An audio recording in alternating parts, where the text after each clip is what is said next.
Hi there. Welcome back to Energetically You. I'm your host, Megan Swan. I am a mindset and wellness coach that designs custom, approachable wellness lifestyles for the ambitious woman. This podcast, we talk all things abundant mindset, healthy habits, and optimal wellness. I love helping women optimize their wellness through nutrition, mindfulness, mindset, and movement so that they can feel magnetic energy and confidence in their own skin. Ultimately, this will help them accomplish their dreams and stop playing small. I am a certified IIN health coach, plant-based chef, detox expert, yoga teacher with over 10 years of integrated wellness experience. I love interviewing incredible people on this podcast. Always, they have something to contribute in the world of energy. I think we can come to understand our energy, its ebbs, its flows, its sources, and its leaks in a whole entire different way. Today, I have the pleasure of interviewing Milena Regos. She's the founder of Unhustle, which is and she is a rebel entrepreneur on a mission to inspire 100 million people to change the way that they work, live, and play. A counterintuitive but science-based approach to burnout work culture. This is one of my favorite topics. Unhustle has been called, quote unquote, amazing by Adriana Huffington and legendary by Christopher Lockheed, Apple's #1 business podcaster. Milena, has spoken on global stages. I know I heard her at the Wisdom 2.0 conference. She's also spoken at World Economic Forum. Her work has been featured in CNN Business, Thrive Global, Authority Magazine, and multiple podcasts. She believes that when you focus on well-being, resilience, and purpose, you can tap into higher creativity, productivity, and optimal performance. I would also add optimal wellness. She lives the Unhustle values between Lake Tahoe and Baja with her Australian husband and Mexican rescue dog.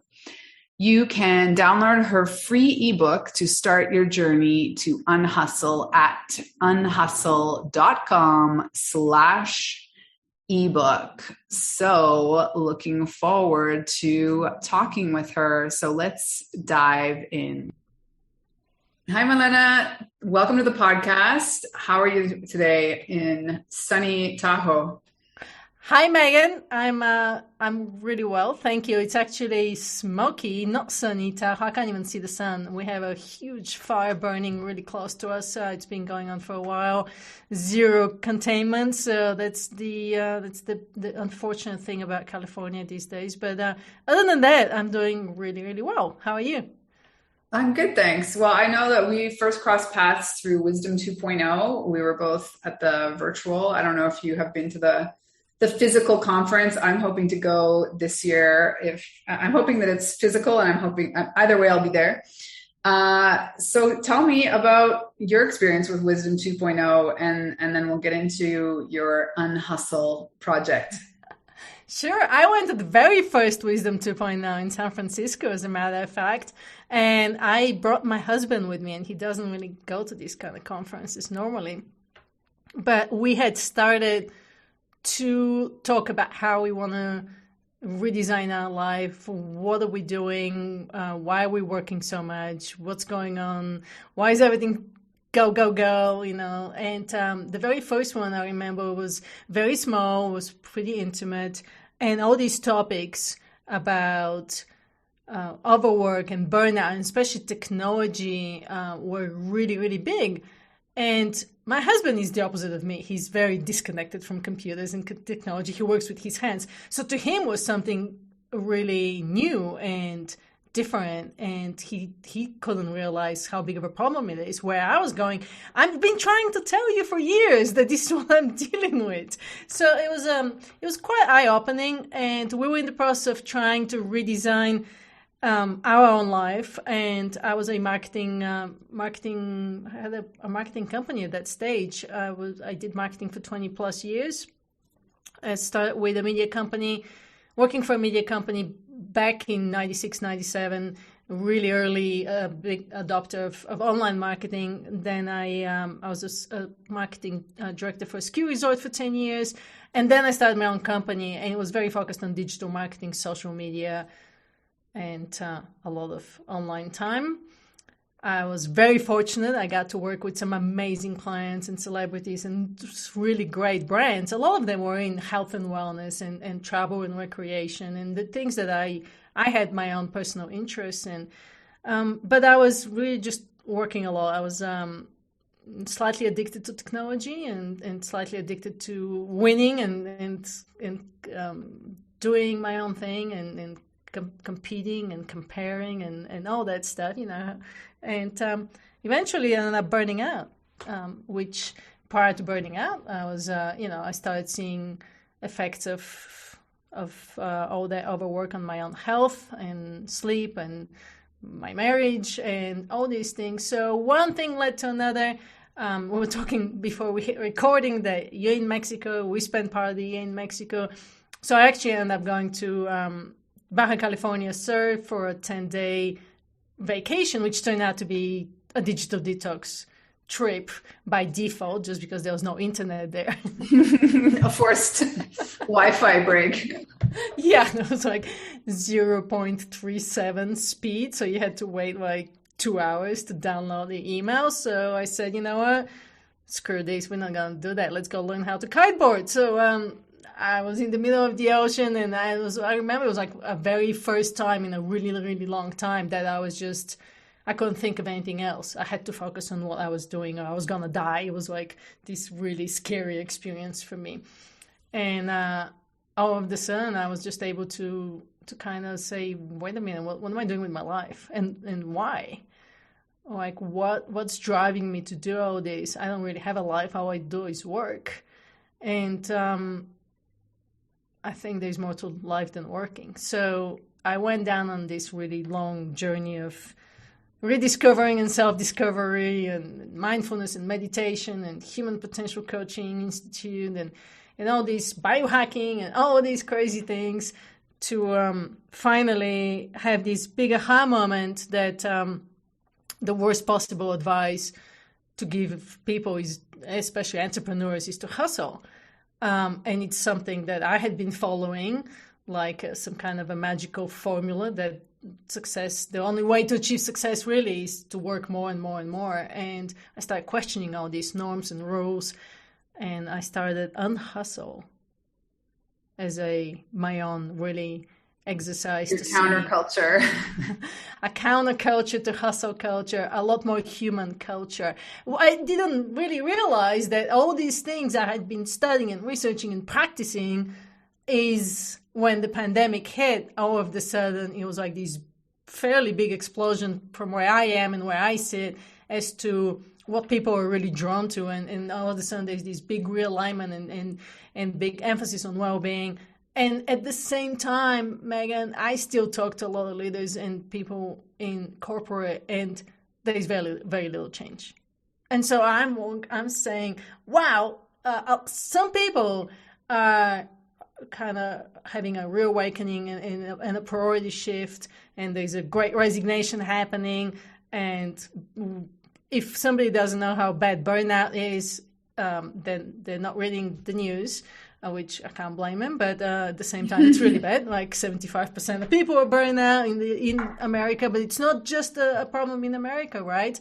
And we know how well-being correlates to performance. And we have a lot of business leaders and top leaders now leading the conversation on the importance of well-being and the importance of rest and the importance of flow and minimizing distractions and all these things. And yet it hasn't, I don't feel like we've hit a tipping point in company culture yet. The people I work with are in between. Some of them are entrepreneurs and working for themselves. Some of them have companies that they work for or they lead. So I don't know. I'll be interested to see what you're seeing, but from what I'm seeing, we're starting. There's small ripples. There's small ripples, and hopefully these small ripples will lead to a bigger wave and a bigger change. Yeah, So I definitely feel like there's an increase in interest in even talking about it or addressing it as like a company-wide solution. But then, to my experience so far, there's still a lot of resistance on really any major changes that would have to take place to support people in a whole other level in terms of their wellness. And I think there's different levels of it. Like for me, it's okay, optimal wellness is maybe like far down. Like first you can talk to them in terms of, like you say, productivity, creativity, better problem solving skills, better efficiency, and ability to do deep thought work at work, like all these things that are beneficial to the bottom line, let alone it's not efficient to just keep replacing people that burn out. Let's leave the human factor out of it. Like it just doesn't make sense from a business standpoint, right? But I think there's a lot to be done, but I too am optimistic that there was a lot of realignment. There are companies seeking solutions, even if it's sort of like scratching the surface level solutions at this point. But I think that's kind of how it has to start. And there's other companies that are much more forward thinking that are including really comprehensive solutions into their work culture. But I don't think that that's the norm yet. That's why I've come up with a new phrase. I've called it human culture, because I don't think you can leave human outside of the whole conversation. And as we're seeing with this whole great resignation, 41% of people, according to a Microsoft study, are going to quit their job and look for another one. And there's a whole great war for talent, and companies can't find good, skilled people. Now, people are also realizing that they can go live in Mexico and work from Mexico. They can go live in Baja and work from Baja. So the way I'm looking at things is there's no such thing as work-life balance. There's no such thing as work-life integration. It's about, right now, it's about life-work redesign. So people are figuring out, okay, what do I want my life to look like? Where do I want to live? Who do I want to surround myself with? I mean, I'm looking at what's going on in Lake Tahoe. San Francisco, it became a little San Francisco. Half of the people from San Francisco moved to Tahoe, which of course is raising, house prices, and the locals now can't afford to live here. And so now local businesses can't afford to find people. That's a whole different level from what we're talking about. But for the people who are using their brains for work and knowledge workers and using creativity, they're realizing that they're in a position to do whatever. Another trend I was just researching was van life. It's so popular right now. It's not probably in Mexico, but van life, especially with born digital or digital natives who are called iHumans because they're connected to their phones more so than to anything else. So for the iHumans, which is the millennials and the Generation Z, they're buying these vans that are, they're not cheap, like $100,000 to $300,000 van. And the companies that are providing the vans have a year-long lease on these vans. Millennials haven't been able to afford houses because they're so expensive. They don't want to have all this stuff that their parents had because they're seeing that doesn't really make them happy and fulfilled. So, and they can't really travel internationally right now that much. So they're saying, why don't we get a van, live in the van, and run our purpose-driven companies from there? So actually, there's a lot of startup founders, creatives, marketers, freelancers, entrepreneurs who are getting a van and traveling around the country and spending more time in nature and tapping into their creative well and actually doing a lot more meaningful existence and living and creative work, contributing to society in some way. I just saw a startup founder who came up with this new idea for toothpaste because she's very anti plastics. And so she came up with this new formula. It's called Bite, and it's these little pills that you take and then you dry brush your teeth. So it's an environmentally conscious company. So I want to reach out to her because she lives in a van. And so people are aligning their values, their life values with their work values, and creating what I call like a high flow living and working situation. And that's their way out of burnout, and that's their way out of living a life based on what society says life should be. You don't have to wait to be 65 to retire and explore the country. Taking back control of your life, right? Did you see that study that supposedly 60% of the US workforce is going to be working for themselves by 2050? Yeah, I'm not surprised at all. I mean, that's what people want: more autonomy. People want more control. People are taking control of their income and their freedom and their lifestyle options. And the other thing too is, I was just speaking with a young woman today from London, and it's very interesting because she's a management consultant for a big company, but at the same time her interest is in flow and in how do you create flow at work and flow in life. And what do you think ultimately she wants to do? She's trying to change culture inside the organization and drive people to peak experiences and high performance, seeing how little of an impact she can make. So on the side, she's starting this side hustle to create, like a high flow and high performance training programs for people. And ultimately, I think she's not going to be working for the company anymore. So it's very interesting how things are changing. But what was that survey? That by what year? I think it was 2050. But then again, I thought to myself, I don't have no idea what the current percentage is. Do you know?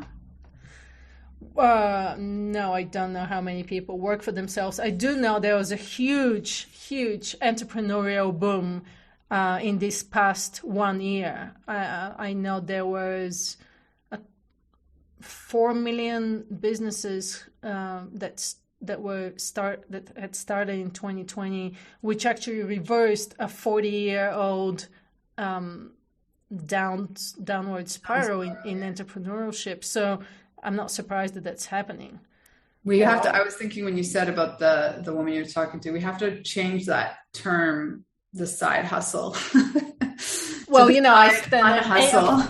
I definitely stand against anything that has to do the word hustle with it. But yeah, absolutely. I hate that word. I hate that term. I just hate that word. I think it's such a bad derogative word to use. So, but let's dive down that rabbit hole a little bit, because I do think that it's potentially it's sort of maybe not harder, but it's a lot murkier when you're working for yourself and you're following this whole I love what I do thing, and you literally do love your work the majority of the time. But at the same time, you need to unplug. You need to have a very clear work-life balance, or it's not going to be sustainable. Are you talking to a lot of people that are in that boat, that are working for themselves and also burning out? Oh, absolutely. Yeah, yes. Yeah, I mean, and that is what I did, right? I thinking back when I worked for the ski resort, I probably had, even though I'm very hard worker and hard work doesn't scare me, this whole hustle mentality is what scares me. But I was still working extra hours. I was still working longer weeks. But I did have weekends when I didn't do anything.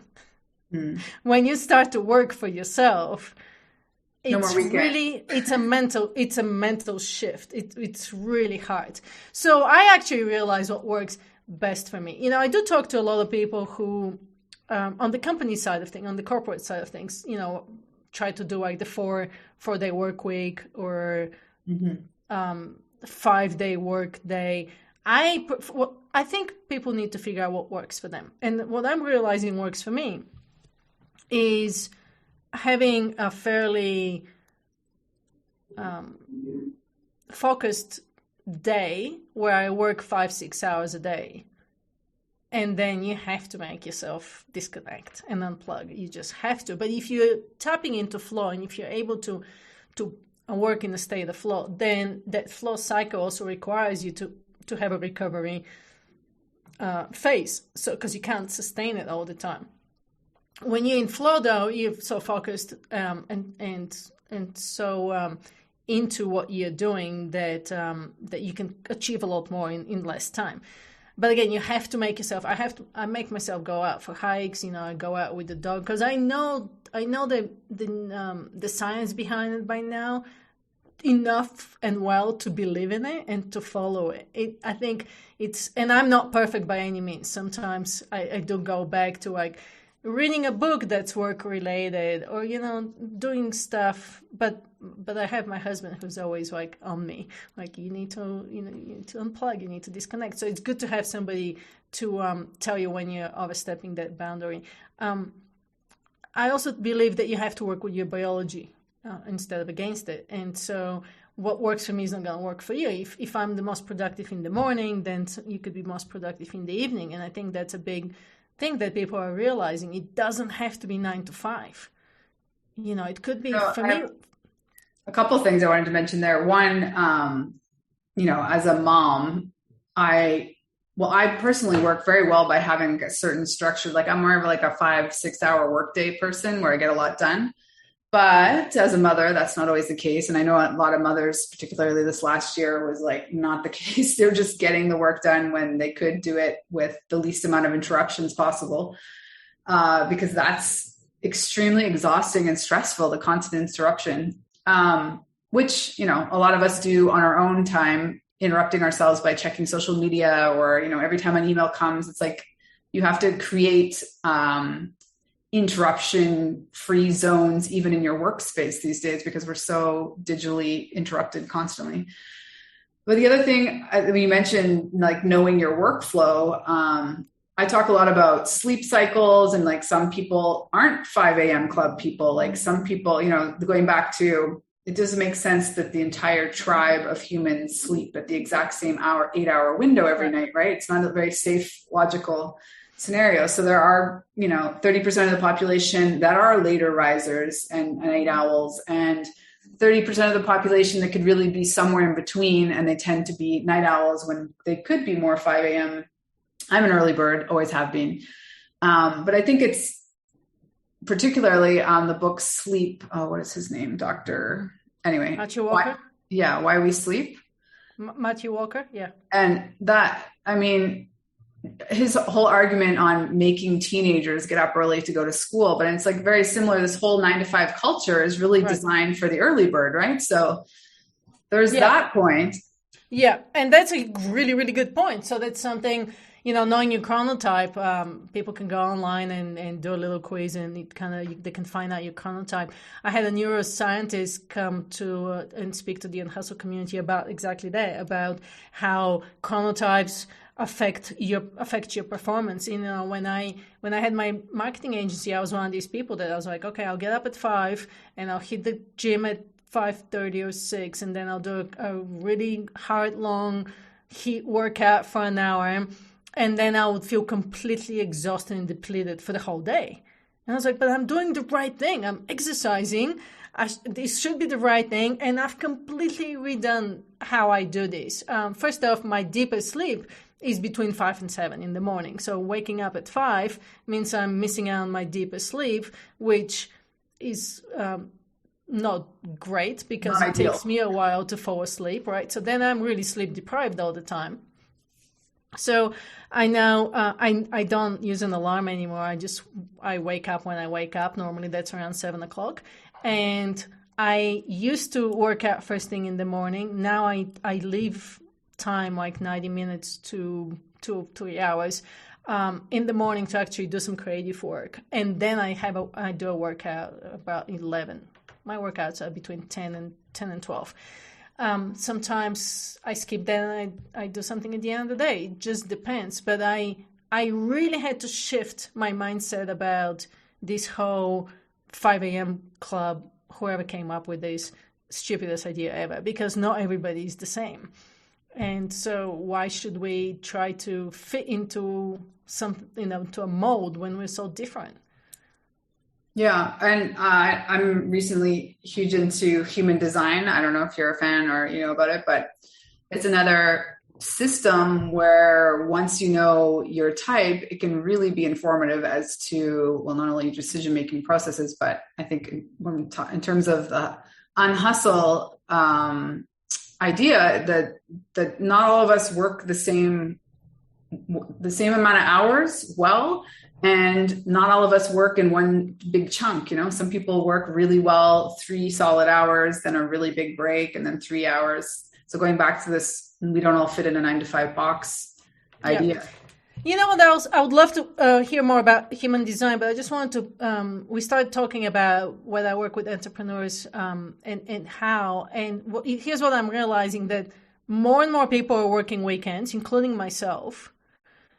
And I've just really started to look at, not as weekends anymore, but I just more so look at what I want to get done in the week, and then giving myself permission to take a day off in the middle of the week. Why? Who says that I need to work on Wednesdays? When I reach out to people and I know they're working on Saturday and Sundays.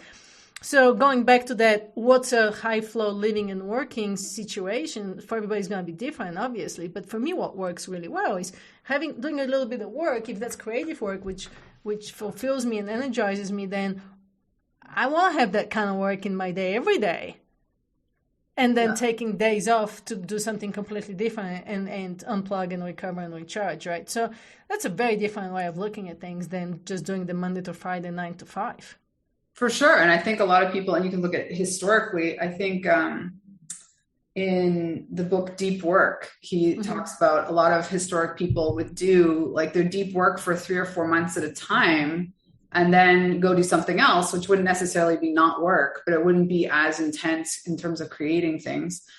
And back to human design, like a manifestor, for example, might do really amazing working like serious 8-10 hour days for 2 weeks, but then they need to take a week off or 2 weeks off and like completely disconnect to be able to come up with the same intense problem solving or creating something new type. Versus, the majority of the world, 70%, including myself, are generators. We're kind of the worker bees of the world, and arguably kind of fit most into the 9-to-5 box. But if we're not doing something we love, it's detrimental to our health and it's aging us prematurely. Right. Right. And that's exactly what I do a lot of work with people these days, is deciding, again, what's the life that they want to live that fulfills them and drives them and inspires them, from a perspective of what's the environment they want to be surrounded with. Where do they see themselves thriving? Is it in Lake Tahoe by a lake, or is it in Mexico, or is it in a city? Because we're all different. And then from there, what kind of work fits with your values? So I don't know if that's kind of what human design is about, but that's been my own discovery of this life work redesign that I call it, because that's what I'm seeing is the missing piece in this whole equation of how to create a fulfilling and meaningful life, filled with joy and calm and energy, as opposed to trying to put work first and saying, I need to do the work to get the money so I can create the lifestyle that I want to create. Doing more a reverse engineering. Totally reverse engineering it. I spoke with another woman. She's so sweet. She's in Baja as well, in Todos Santos. So she's from Kenya, which meant that she grew up. That her parents, she grew up in Southeast Africa. So she meant they moved a lot. And so she got used to moving a lot. So she didn't have a permanent home, a permanent base. And her parents her mom is a nutritionist and very grounded. And her dad was into, I forget what her dad used to do, but he used to go to the savannas and spend days out there without any people around them. She grew up seeing that people can actually create success, completely differently by first getting grounded into their community and their tribe, and then doing the work that fulfills them and brings them meaning. So eventually she became a professional kiteboarder, and her parents didn't understand what that means at all, but said, okay, whatever you like. So she started traveling around, and at some point she lived in Hood River, Oregon, and now she just decided to move down to Todos Santos, Baja California, and she lived so she surfs, so she's a professional kiteboarder and she surfs, and then she started painting. She started living in this studio with these local artists, and she said, I'm just gonna paint, because that's where she finds her creative inspiration. She's painting and she's getting better and better and better and better, and she's so happy because she goes and surfs, and she's in flow, and then she brings more flow in work, and then she creates these amazing things. She's been selling them like crazy. She just purchased land in Baja, and they're going to be building a house on that land. And I'm looking at her life saying, she's bending reality, right? She's completely doing the opposite of what all this hustle culture preaches, that you need to get a job, work 80 hours a week so that you could buy the things or buy the house in Baja. She's doing it in reverse. And I think that's a really good example of what this life work redesign is that I'm talking about. But it's not just for young people. It feels like the examples I gave you is a lot for young people. But Chip Conley, a great guy, he started Joya de Vivre, the second largest boutique company in America, and at some point of time realized that he's lost his freedom and his flexibility and creativity, which are the very things he valued. So he sold the hotel during a recession. He didn't care how much money he was going to lose.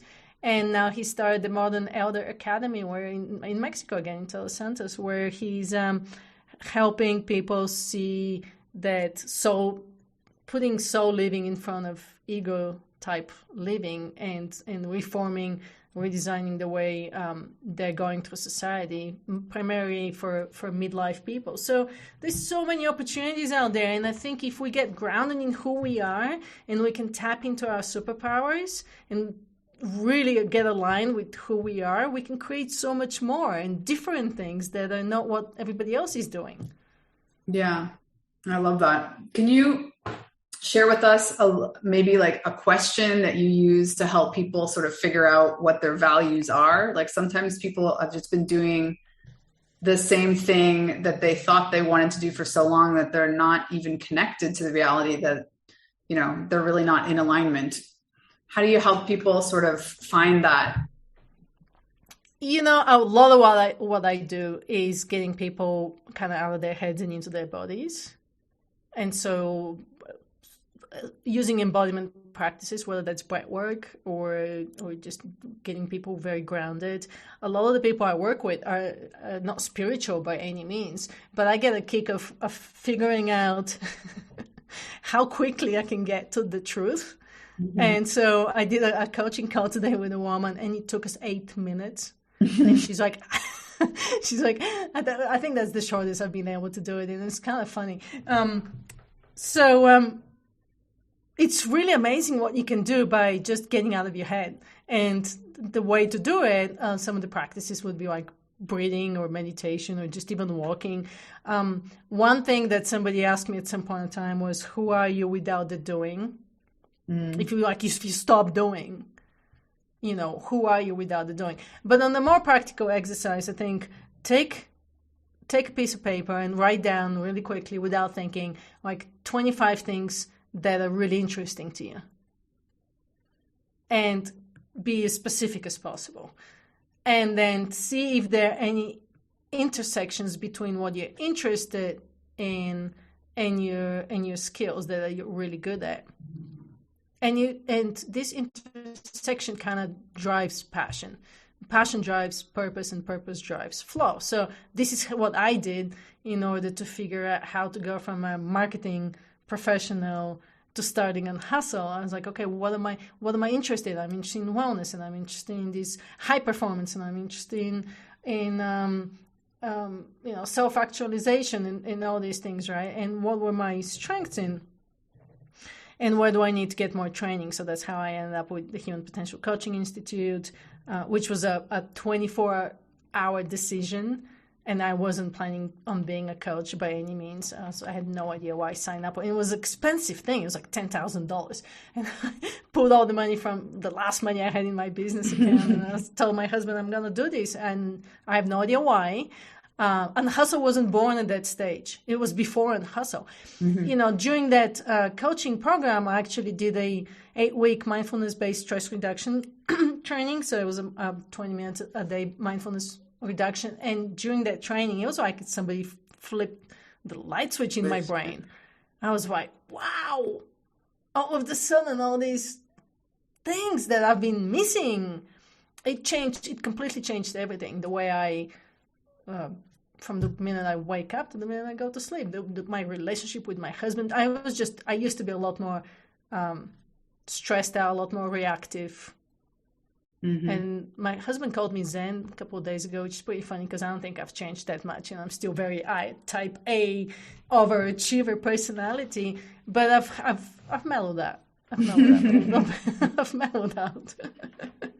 Well, I love that you touched on embodiment, because that's one thing that I really focus on as well, and I think it's so key. Like that we just are so disconnected from our humanity as animals, that we're designed to move, and when we're not doing that on a consistent basis, I mean, ideally moving in nature, even better,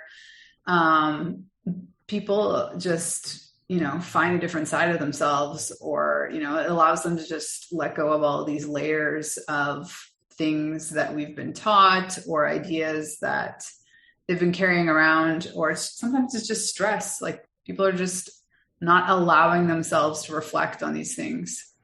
A lot of shame, a lot of guilt, a lot of fear, a lot of self-doubt. I work with a lot of entrepreneurs who, the one thing I'm realizing when it comes to working with entrepreneurs is there's a lot of lack of confidence and lack of self-doubt in believing that they can do it. It's got nothing to do with skills and information, and it doesn't even have to do with ideas. It's just, there's plenty of ideas. The execution is horrible because people are in complete fear and self-doubt shows up a lot. And then there's a lot of comparisons. So all these really negative thoughts that, it's funny because you can be drinking green smoothies and doing yoga all you want. And if you have these negative thoughts, then it's not helping you. It's poisonous. It's toxic. So it's a question of being able to shift really quickly. And that's one thing I think that mindfulness was really able to help me with, was becoming more resilient from that perspective. Do I fall into these kind of things and emotions? Obviously, all the time. I think we all do. But the question is, how quickly can you bounce back? And especially when it comes to entrepreneurs, we're weird kind of animals. We're crazy. Research says that we're crazy. We're on fire. We have more ADHD and mental challenges and suicidal rates if you're an entrepreneur than if you're not. So clearly something's going on. But being able to switch, because I feel like we live on that roller coaster. You're either really, really high or you're just down in the dumps. And the question is how quickly you can bounce back. It's something I refer to as how can you become unfuckwittable, because you can't always be on that high, and you're gonna come down, and that's okay. First off, it's okay to be down. We just try to say, oh, it's not okay, I need to get out of it. But I think that down time tells you something too, and being in touch with your emotions and being okay with it, right? Which a lot of us say, I'm not okay with it, but also being able to say, okay, I'm okay with it. Okay, what is this emotion telling me? What do I need to do? And then how do I need to get out of it so that you can get back to being happy and productive and creative? So I think there's so many layers. I mean, people need to stop. They need to stop adding the extra layer of stress by criticizing themselves or others around them. I think if we just give ourselves and everybody else a little bit more grace, and coupled with just not Oh, I lost my train of thought. What was I going to say? Well, a little bit of stress is good though, right? There's good stress and there's bad stress. I think a little bit of Definitely. stress is good for people. It's motivational. So the little bit of hustle is actually good, right? That mindful, intentional work and hustle is actually good because it gets you to do stuff. It gives you a good kick in the ass. But it's when we start getting into the overstress and overwhelm and overwork, Yeah. and just Well, spiraling. I was gonna say what the other point you touched on was, actually feeling your feelings, like being in the disappointment, like not just finding another distraction or another thing to keep you busy, like actually just accepting that you're in the down mode at this moment, and that's okay. Because society is just so good at distracting us from how we're actually feeling these days that's just perpetual. We numb Stress. ourselves completely, yeah, whether it's drinking or watching TV or sex or whatever, right? We find something to numb ourselves with and letting that feeling or emotion just sit there, where I think we need to find more courage to deal with it and process it. And whether it's reaching out for help and finding the right person, whether it's finding a community that can be supportive and a safe place, whether it's journaling or going for a walk and taking time in nature, or doing some forest bathing. There's plenty of ways that you can process that and kind of see what it's trying to tell you and get some help. Yeah, I love that list. That's a great list. So how can people be in touch, Milena? What's the best way to contact you? It's really simple. Unhustle.com is the website. All the social media channels are also under Unhustle. I do have a community which has been growing. So that's unhustle.com/community. And Amazing. I'm working on the book. So that should be Well, we'll link up all that in the show notes. It's been an absolute pleasure. I hope we get to meet in person someday at Wisdom 2.0. Thank you so much for having me. I look forward to meeting you in person too. Bye for now. Bye. So many great takeaways there on how we need to really, truly consider our values in designing our lifestyle. I just wanted to quickly invite you to join us in Align and Shine, which is my signature group program.